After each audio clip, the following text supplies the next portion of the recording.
Galera, o nosso Cortes do Resenha aqui tá trazendo para vocês um pouquinho da repercussão aí da vitória do Fluminense sobre o Flamengo, o que a mídia, a grande mídia, falou dessa vitória. Fica aí ligado que vocês vão ver um pouquinho do que foi essa vitória do Fluminense na visão da grande mídia. Não perca, não. Né? Até o pessoal que estava na data FIFA também, o Gerson, por exemplo. Isso tem reflexo para o domingo para enfrentar o Corinthians, você acha, amigo? Eu acho, Edu, que impacto sempre tem. Eu acho que teria até se o Flamengo tivesse um resultado diferente, porque é um começo de trabalho do Felipe Luiz. Ele até citou na coletiva que em algum momento isso iria acontecer.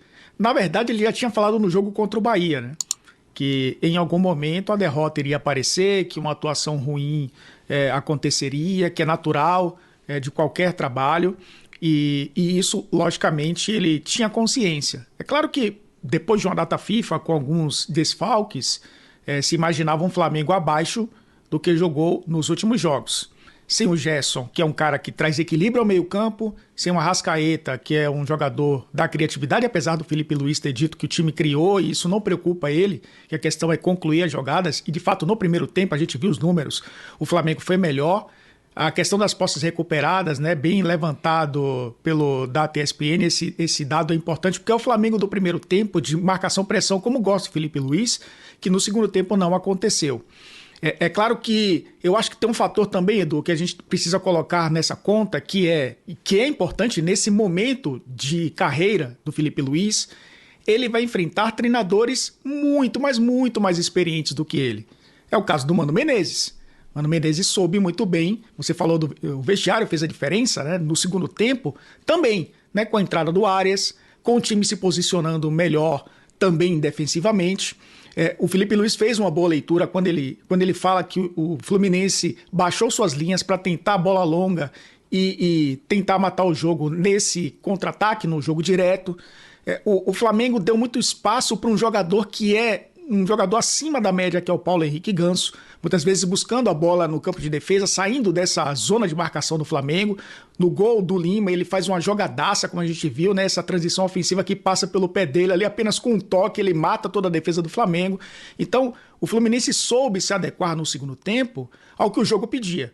Isso também vale muito por conta da experiência do Mano Menezes em mudar o time durante a partida, que o Felipe Luiz vai começar a entender agora. É pouco tempo ainda de trabalho, e essa questão da leitura, da substituição a ser feita, da mudança de posicionamento, da leitura do adversário, ele só vai conseguir chegar no ponto ideal com sequência, né? Fla-Flu, e aí a gente tá vendo os lances. VS, queria te ouvir, porque eu acho que são dois tempos distintos, né, que tem o jogo, assim.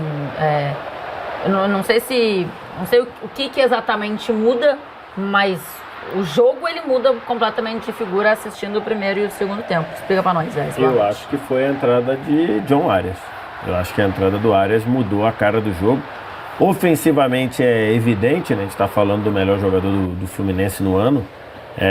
E defensivamente também. O Arias recompôs muito bem ali o lado esquerdo, que foi um lado que o Flamengo teve volume de jogo com o Bruno Henrique no primeiro tempo.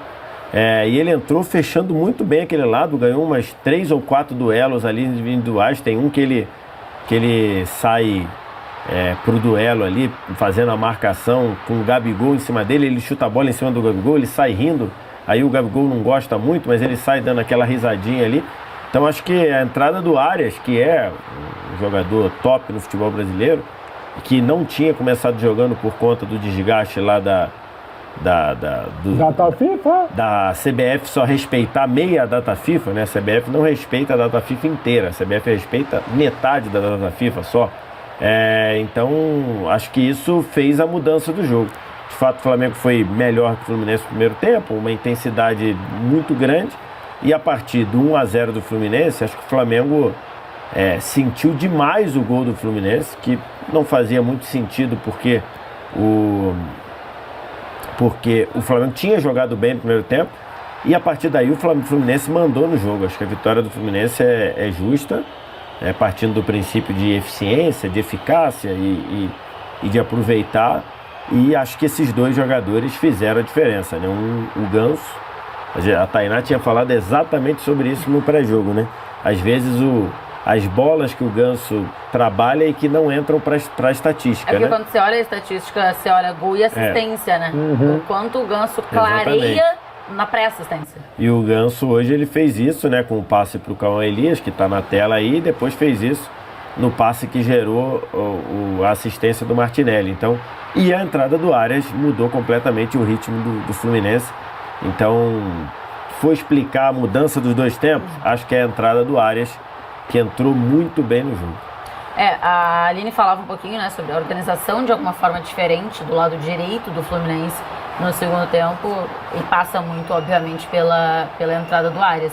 Agora, o Mauro Beto tem um ponto que... não, né? Vários, porque eu acho que tem vários jogadores que hoje não tiveram uma atuação que, nossa, encheu os olhos, do torcedor do Flamengo. Mas eu acho que esse Flamengo, em alguns momentos da temporada, passou pela falta de eficiência. Perfeito. De um Flamengo que tinha jogos... Tudo bem, podiam não ser jogos brilhantes, mas que tinha oportunidades e que não conseguia transformar essas oportunidades ou esse domínio no resultado. O primeiro tempo hoje é isso, né? E aí dá a possibilidade para o Fluminense crescer e entender o jogo para fazer o que fez no segundo. Boa noite, Maurício. Boa noite para todos, é bem por aí. O Fluminense tenta nos primeiros 10 minutos, como acontece muitas vezes, marcar um pouquinho mais à frente, dar uma roubadinha aqui, roubadinha ali, mas daí o Flamengo joga bem melhor na primeira etapa.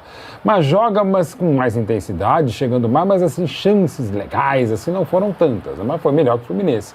E estava com um jeitão de, até pelo pique, do Flamengo manter isso no segundo tempo. Eu achei também que ia. Né? Que eu achei, bom, assim, foi uma surpresa, digamos, não a mudança. O Arias é esse, é o melhor jogador do Fluminense. E não é surpreendente o Ganso de novo fazer um lance de Ganso, né? Se você fizer o goals and skills, nem tanto gols, mas os skills do Ganso é lindo de ver jogar. Ano passado, no 5-1 contra o River pela Libertadores, ele dá uma parada de tempo que eu não via no Maracanã no futebol brasileiro desde o Felipe, o maestro, né? Ex-Vasco, o próprio Flamengo e o Fluminense, né? Quando o Felipe parava e ficava. O Ganso teve um lance ano passado contra o River, aqui pela direita também, que ele para, fica, tal, não sei o que, ele enfia a bola. É lindo de ver, assim, não tem como parece não se que encantar. não tá fazendo nada, né? Nada. E a coisa mais... Largou o jogo, né? Esse taquito dele, neste momento eu estou suando mais do que ele. É de uma genialidade, é lindo de ver. saudade. Tem que enaltecer mesmo, é bonito. Podia ter mais minutos de intensidade, um pouco mais de jogo, mas esses pequenos lances, e no caso específico desse Fla-Flu, quer dizer, era Fla-Flu mesmo. Fla-Flu, assim, ele faz o lance do primeiro gol, depois essa temporizada para o segundo, e aí meio que acaba o jogo, derrete o Flamengo de uma maneira que eu não esperava, e o Fluminense podia até ter feito mais. 2-0 talvez seja muito pelo que foi o jogo, podia ter sido, sei lá, 1-0 o Flamengo no primeiro tempo, o Flu poderia ter virado, mas é um jogo que pode virar definitivamente a chave do Fluminense em termos de permanência, e é um jogo, aquilo que o Simões comentou junto com o VSR e o Jorge Igor no nosso arquibancada. Isso. Ó, posso provocar? Não sou eu que vou provocar. É o DS Flu. Livre pra fazer o que você quiser. Felipe Luiz furou o pneu da Ferrari. Mas aí isso aí é... Isso aí é o subterfúgio de quem quer exaltar e quem quer derrubar, né? Acho que é tudo natural, esse terceiro jogo dele. A Ferrari. Ele mesmo disse que... Felipe, Fla-Flu. Ele mesmo falou que... Caralho. Que quer jogar com riscos, né? Acho que nem foi o caso de ontem de jogar com risco, acho que foi mais do primeiro tempo. Teve por algum momento ali 15 minutos, ali dos 25 em diante, 30 em diante, aquele amassa que teve do Corinthians e tudo mais, mas mais uma vez a bola não bota a bola pra dentro. E no segundo tempo não deu nem tempo, porque teve o pênalti ali no finalzinho do primeiro tempo. O Rossi pegou. Um erro do Rossi ter defendido aquele pênalti. Ele defendeu, deixou o Ganso. Um erro do Rossi. Que deixou o Ganso. sobre o erro do Rossi. Tem que jogar. Ele deixou o Ganso, puta vida, caralho, Então, aí volta pro segundo tempo e ele já dá um aqui. Temos que falar também que né? ele ficou, assim, aí, méritos do Mano ou da própria percepção. A perda do pênalti percepção do Ganso de ficar exatamente no lugar que era o caminho das pedras do Fluminense, nas costas do Ayrton Lucas. Então, uma avenida. Os dois gols ali, Avenil. Um mais quase um meio. Ele sai até no final, né? Entrou o Alexandre, um mais quase no meio campo e o outro lá na beira, quase assim que ele, livre, muito livre. Então, deixar um cara que com o raciocínio rápido do Ganso livre... Ontem ele não pra jogou de poder 10. pensar... Jogou de um falso ponta-direita, tá ligado? Que ficava ali, amigo. Zona morta. Escorado, o famoso jogo apoiado, que aí dá nele, passa pra receber, alguém já se infiltra na área. Na bola. Eu acho que assim, é muito sedutor falar O sobre... Fluminense foi preciso, É muito sedutor falar sobre o passe genial e tal, mas eu acho que Não, o mais passe genial, é- o mais genial disso tudo não é o passe. O mais genial é ele perceber a leitura tática que ele tem de ficar no local do campo onde ele tá, nas costas do volante do Flamengo.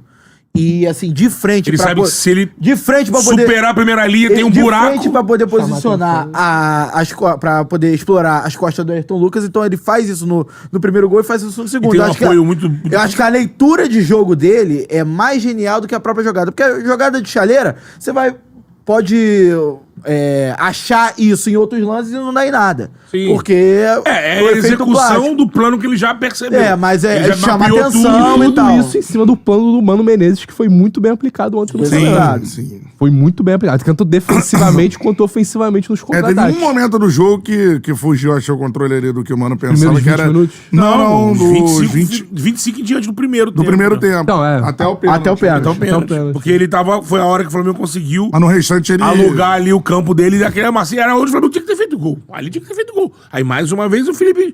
Eu disse no comentário de ontem, o Felipe já falou isso, quando ele assume e ganha do Corinthians, que é um problema, e ele repetiu ontem, né? De novo. No momento que você consegue alugar ali, abafar com uma série de jogadas em cima do teu adversário, você tem que fazer pelo menos um gol, tem que machucar. Porque aquilo ali também cansa. O Botafogo, a gente tem visto o Botafogo, o Arthur falou sobre isso, quando você aluga o adversário, amassa e não faz o gol, você vai se sentir lá na frente. Produz vantagem, né? Porque correr, atacar, driblar, isso aí, pô, Vai perder a cansa. confiança também no jogo.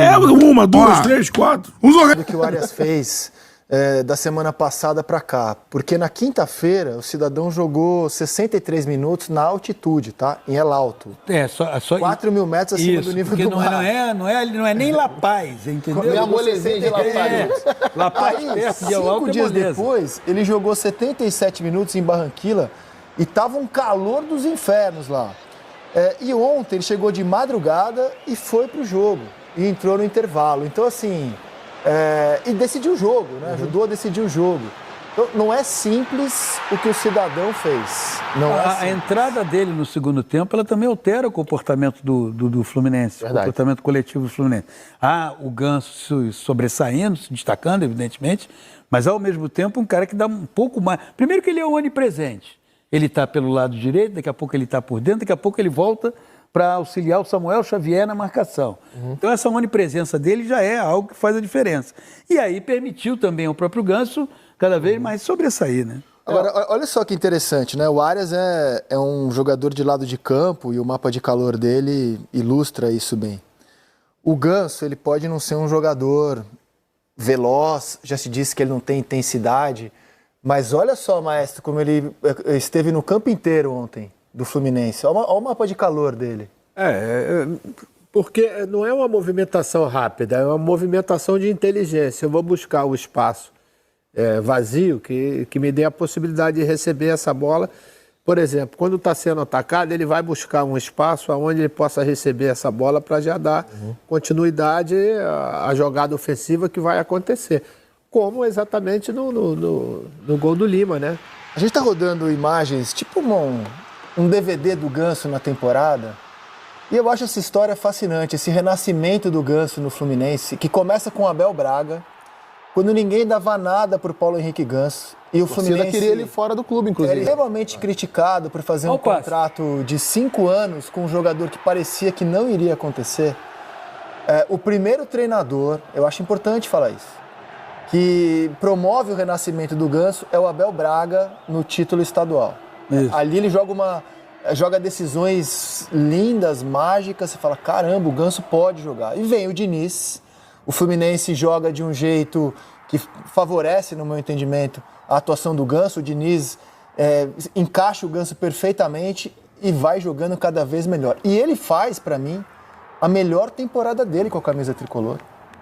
O Fluminense pode estar brigando por rebaixamento, não vai brigar por títulos, mas nem quando o Fluminense foi campeão da América eu vi o Ganso jogar com regularidade da maneira como ele vem fazendo esse ano pelo Fluminense. Os principais jogos da Libertadores ano passado, o Ganso não teve grandes atuações, né? Não que ele tenha jogado mal, mas esse nível de futebol que a gente está vendo ele ter em jogos fundamentais dessa temporada, no ano passado ele acabava não conseguindo ter com tanta regularidade assim. E é impressionante o quanto ele se reinventa, né? Porque se você pega o jeito que o Fluminense jogava com o Fernando Diniz, é totalmente diferente do jeito que o Fluminense joga com o Mano Menezes. E ele vai buscando de forma inteligente, olha os toques, até se a gente puder voltar depois dessa sequência, André. Isso aí é lindo. Naquele mapa de calor ali, tem uma coisa que é muito interessante, porque a gente olha o mapa de calor dele ontem, esse mapa de calor é o mapa de calor com a bola, né? São toques na bola, isso daí. Então você olha para as duas extremidades do campo e eles estão preenchidos. Por quê? Porque ele foge da zona central, onde os volantes vão ter uma pegada mais forte, onde você tem menos espaço para jogar, e trabalha do lado, né, Maestro? Zona morta. Ele tá na zona morta ali. Ô, Maestro, tem um quê de Dr. Sócrates, né? Né? Todo passe de calcanhar ao ladinho de pé, a gente relembra. O físico, né? Relembra o O físico, a inteligência, né? Tem um quê de Dr. Sócrates. Já que você falou de Sócrates, tem uma expressão que era muito comum ser usada na época que o Júnior jogava. Conhecer atalhos do campo. É o que ele faz o tempo inteiro. Entende? Você não vai querer que ele dê um tapa na bola e queira ganhar na velocidade de algum marcador. Ele até tem plena consciência de que isso não vai ser possível. Agora, com movimentações curtas e ocupação de espaço que às vezes o adversário demora a perceber, ele já vai encontrando soluções. Paulinho, eu tenho a certeza que todas as vezes que o Fluminense é atacado, que ele não tem essa obrigação de marcar, por exemplo, citado a bola do lado direito, do lado oposto, ele procura uma posição onde ele possa receber essa bola para dar esse toque de primeira, porque muitas vezes ele joga para trás, para não perder a posse da bola, entendeu? Isso aí é uma questão de inteligência. E ele faz isso com uma maestria muito grande, porque você vê que dificilmente ele recebe uma falta. Por quê?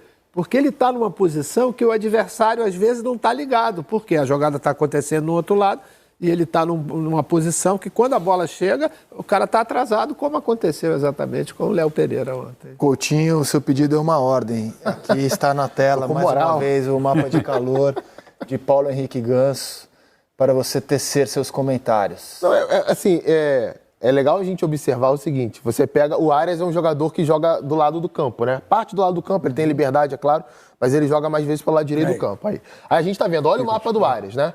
O Arias, ele tá mais quentinho ali, vermelhinho do lado direito, que é o setor que ele joga, né? Na maior parte das vezes. O Ganso, ele parte do centro do campo. Mas olha onde é que tá vermelhinho, ó, o lado esquerdo, que inclusive é onde ele recebe o passe direto do Fábio, na origem do lance do pênalti do Fluminense. A gente olha desde o início, o Fluminense atrai o Flamengo, o Fábio dá uma quebrada e aí, é muito direcionada para o Ganso, porque ele está aberto, em cima da linha lateral, pelo lado esquerdo. Está até um pouquinho vermelho pelo lado esquerdo também. E ele serve o Martinelli dá para o Marquinhos sofrer o pênalti. E no lance na origem do lance do primeiro gol do Fluminense, é uma jogada que ele disputa ali, ele até tira o Ayrton Lucas do setor dele, e muito por esse lado direito. Aquele passe que ele dá contra o Cruzeiro, se a gente também olha pelo lado direito. Se a gente olha a origem da jogada, é um cruzamento que vem da esquerda, o Arias domina, o Romero, o volante do Cruzeiro, tá com o Ganso. Vocês acham exagero rodar de novo aquelas imagens do Ganso? Eu não acho, não. Pode rodar de novo. Vale a pena ver presentear quem está assistindo o programa e nos presentear é sempre bem-vindo. O Ganso, ele tá com o Romero, ele sai do Romero pro lado do campo, né? Ele foge daquela zona de atuação, aí o Romero fica. Peraí, eu vou sair da frente da área para acompanhar, eu vou desguarnecer aqui. E é nesse intervalo de tempo que ele domina, sai o lateral nele na troca de marcação, ele dá em profundidade pro Arias. E assim, a medida dos passes, né? Uma coisa assim que o cara é chegar batendo, é chegar, é o faz e me abraço, literal isso. Para quem, eu vou falar aqui, vou chover no molhado. Eu não acreditava, assim, eu não achava possível ver o Ganso jogar. O Ganso surge no Santos como uma baita novidade, um jogador.